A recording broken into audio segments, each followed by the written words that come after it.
So if you look at fascia, which is a network through the entire body, and I always like to use the analogy of a sausage because my dad was a butcher and I've seen him making many sausages, right?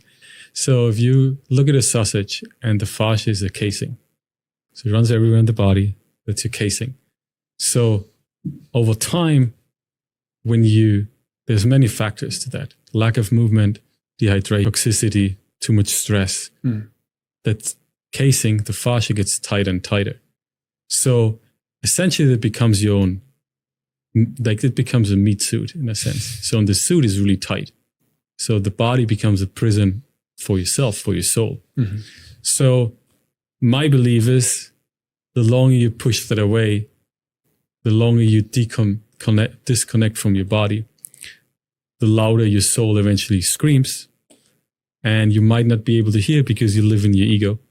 And then eventually the soul decided, okay, if this person is not able to listen, I have to do something. And then for a lot of people, that looks different. So some people create diseases.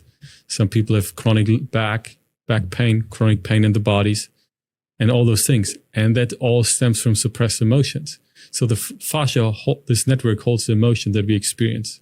Different areas, we have the liver.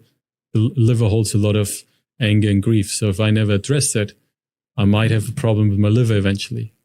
And that all is connected. There's not one part, I just focus on this part and then everything else is great. But it's, okay, what can I do on a daily basis to open my fascia on that level and take care of that? And it has really a lot, it's like a 360 approach, what I believe. It's like, a lot of the things has to do with detoxing my physical body, because if there's an enormous amount of stress through toxicity and through inflammation, it causes restriction on the fascia because it's just causes inflammation, does it?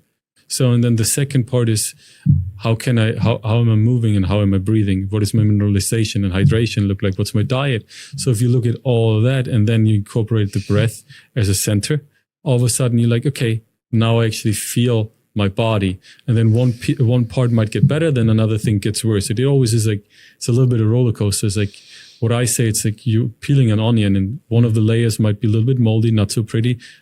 And it's painful, whether it's emotionally or physically, and then it goes away, and then it comes and goes and comes and goes.